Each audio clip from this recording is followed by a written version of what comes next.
ஓம் ஸ்ரீ வசிஷ்ட மகா கணபதியே நமக. வணக்கம். எஸ்கே ஜோதிடத்தின் வாயிலாக உங்களை சந்திப்பதில் பெருமகிழ்ச்சி அடைகின்றேன்.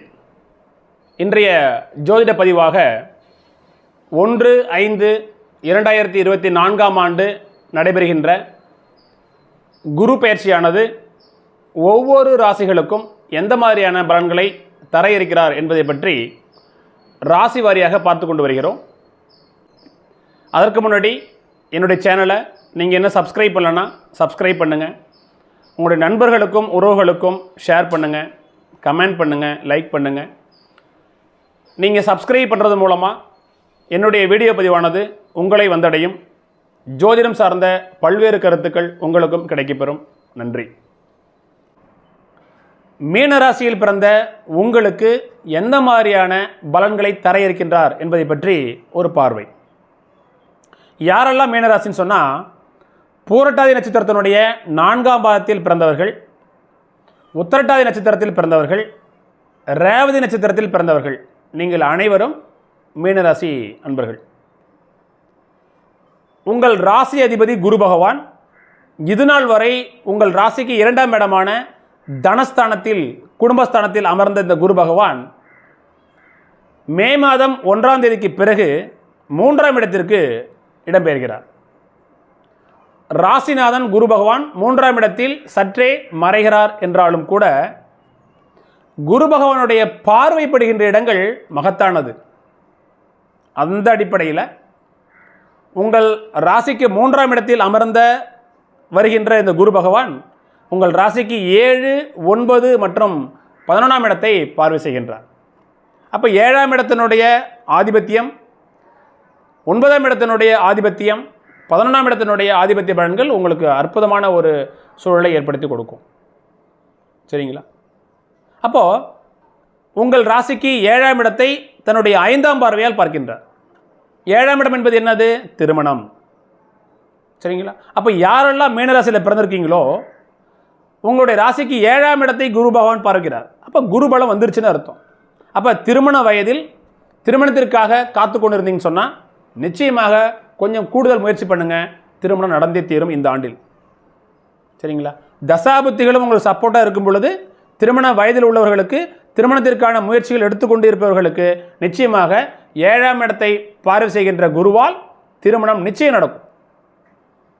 நீங்கள் என்ன பாருங்கள். அதேமாதிரி 7ஆம் இடம் என்பது நண்பர்களையும் குறிக்கின்ற ஒரு இடம். அப்போ நண்பர்கள் மூலமாக நன்மைகள் தேடி வரும். ஷேர் பிஸ்னஸ், கூட்டு பிஸ்னஸ் நடத்துபவர்களுக்கு நிச்சயமாக மீனராசியில் பிறந்து இந்த குரு பகவானுடைய பார்வை 7ஆம் இடத்தில் இருப்பதன் மூலமாக கூட்டு பிஸ்னஸ் செய்கின்ற உங்களுக்கு நன்மைகள் கிடைக்கும். சரிங்களா? அதனால் இது ஒரு ராசிநாதன் நிச்சயம் கெடுக்க மாட்டார். அதே மாதிரி 3ஆம் இடத்தில் அமர்ந்த இந்த குரு பகவான் தன்னுடைய 7ஆம் பார்வையால் உங்கள் ராசிக்கு 9ஆம் இடத்தை பார்க்கின்றார். சரிங்களா? தன்னுடைய 7ஆம் பார்வையால் உங்கள் ராசிக்கு 9ஆம் இடத்தை பார்க்கின்றார். விருச்சிக மனையை பார்க்கின்றார். அப்போ 9ஆம் இடம் என்பது என்னது? தந்தையை குறிக்கின்ற ஒரு இடம் அது. அப்போ தந்தை வழி உறவுகள் நல்லாயிருக்கும். தந்தைக்கும் உங்களுக்கும் ஒரு இணக்கமான சூழல் ஏற்படும். தந்தை வழி சொத்துக்கள் மூலமாக உங்களுக்கு லாபங்கள் கிடைக்கும். தந்தை வழி சொத்துக்களில் உள்ள பிரச்சனைகள் தீரும். இதுநாள் வரை சொத்து பிரச்சனை இருந்ததுன்னா நிச்சயம் தீரும். தந்தையினுடைய ஆசீர்வாதம், பெரிய மனிதர்களுடைய ஆசீர்வாதம் நிச்சயம் கிடைக்கும். ஏன்னா உங்கள் ராசிக்கு 9ஆம் இடம் என்பது ஒரு பாக்கியஸ்தானம். அப்போ நிச்சயமாக ஒரு பாக்கியமான ஒரு காலமாக இந்த ஆண்டை நீங்கள் எடுத்துக்கலாம். சரிங்களா? ஏன்னா குரு பகவானை பொறுத்தவரையிலும் இருக்கின்ற இடத்தை விட பார்க்கின்ற இடத்தை பலப்படுத்துவார். அப்படிங்கிற அடிப்படையில் 7ஆம் இடத்தை பார்வை செய்வதன் மூலமாக திருமணம் கைகூடி வரும். 9ஆம் இடத்தை பார்வை செய்வதன் மூலமாக நல்லதொரு பாக்கியங்கள் கிடைக்கும். தந்தை வழி தகப்பனுடைய உறவுகள் மேம்படும். உங்கள் ராசிக்கு 11ஆம் இடத்தை பார்ப்பதன் மூலமாக லாபங்களும் வெற்றிகளும் உங்களை தேடி வரும். ஏன்னா உங்களோட ராசிக்கு 11ஆம் இடம் என்பது மகர ராசி. சரிங்களா? அப்போ மகரமனையை குரு பகவான் பார்க்கின்றார் தன்னுடைய 9ஆம் பார்வையால். அப்போது இந்த லாபஸ்தானத்தை குரு பகவான் பார்ப்பதன் மூலமாகவும் நிச்சயமாக உங்களுக்கு லாபங்கள் நீங்கள் செய்கின்ற தொழிலில் ஏற்படும். ஒரு முன்னேற்றமான ஒரு காலத்தை ஏற்படுத்தி கொடுக்கும். இதுநாள் வரை வம்பு வழக்கு, கோர்ட்டு கேஸு போன்ற சிறு சிறு பிரச்சனைகள் இருந்தாலும் கூட அதில் உங்களுக்கு வெற்றி கிடைக்கும். ஏன்னா 11ஆம் இடம் என்பது வெற்றி ஸ்தானம். மூத்த சகோதரர்கள் மூலமாக நல்ல ஒரு யோகமான ஒரு சூழலை ஏற்படுத்தி கொடுக்கும் உங்களுக்கு. இதுக்கு உங்களுடைய ஜனனகால தசாபுத்திகள் சப்போர்ட்டாக இருக்கணுங்கிறத மறந்துடக்கூடாது. கோச்சார காலங்களில் குரு பகவானுடைய பார்வை எந்த மாதிரியான பலன்களை செய்ய என்று சொல்கிறேன். ஆனால் 100% நான் சொல்கின்ற பலன்கள் உங்களுக்கு நடக்கணும்னு சொன்னால் உங்களுடைய ஜனனகால ஜாதகத்தில், உங்களுடைய சுய ஜாதகத்தில் நடக்கின்ற தசாபுத்திகள் உங்களுக்கு சப்போர்ட்டாக இருக்கணும். சரிங்களா? ஸோ எப்பொழுதுமே ஒரு ஜாதகத்தில் 75% ஜனனகால ஜாதகத்தினுடைய கிரகத்தினுடைய பண்புகள் தான், பலன்கள் தான் உங்களுக்கு நடக்கும். 25% கோச்சாரத்தில் நடக்கின்ற கிரக பயிற்சிகளும் உங்களுக்கு சப்போர்ட்டாக இருக்கும். சரிங்களா? ஸோ அதன் அடிப்படையில் உங்கள் ராசிக்கு 3ஆம் இடத்தில் குரு பகவான் வந்து அமர்ந்தாலும் கூட உங்கள் ராசிக்கு 11ஆம் இடத்தை குரு பகவான் பார்ப்பதால் இது நன்மைகளும் வெற்றிகளும் லாபங்களும் நிறைந்த ஒரு காலகட்டமாகவே நீங்கள் இதை எடுத்துக்கலாம்.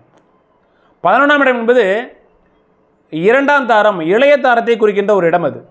அப்போது இது நாள் வரை முதல் திருமணம் நடந்து அதில் பல்வேறு பிரச்சனைகள் உங்களுக்கு நடந்து, சரிங்களா, அப்போ 2ஆம் தாரத்திற்காக முயற்சிகளும் அதற்கான சூழல்களும் இருந்ததுன்னு சொன்னால் இந்த குரு பகவானுடைய 11ஆம் இடத்தினுடைய பார்வை 2ஆம் தாரத்திற்கு உண்டான ஒரு காலத்தை உங்களுக்கு அமைச்சு கொடுக்கும். எனவே 7, 9, 11ஆம் பாவத்தினுடைய ஆதிபத்திய பண்புகள் உங்களுக்கு நிச்சயமாக நடக்கும். 7.5 சனியினுடைய துவக்கம் இருந்தாலும் கூட 7.5 சனியுடைய துவக்கமானது உங்களுக்கு திருமணத்தை நடத்தி வைக்கும் என்பது ஒரு பொதுவான ஒரு கருத்து ஜோதிடத்தில். ஆனால் நிச்சயமாக ஒரு சுபவிரயங்கள் நடக்கும். ஏன்னா இப்போ குரு பகவானும் 7ஆம் இடத்தை பார்க்கின்றார். எனவே மீனராசிக்காரர்கள் நிச்சயமாக திருமணத்துக்கான முயற்சிகளில் ஈடுபடுங்கள். நிச்சயமாக உங்களுக்கு திருமண பாக்கியங்கள் கைகூடி வரும். எனவே குரு பகவான் குரு பெயர்ச்சியினுடைய இந்த காலகட்டமானது 2024ஆம் ஆண்டு உங்களுக்கு ஒரு இனிமை நிறைந்த ஒரு காலமாகவே நாம் எடுத்துக்கலாம். குருவை பொறுத்தமட்டில் நன்றாக இருக்கின்ற ஒரு காலமாகவே இந்த காலத்தை நம்ம எடுத்துக்கலாம். நன்றி.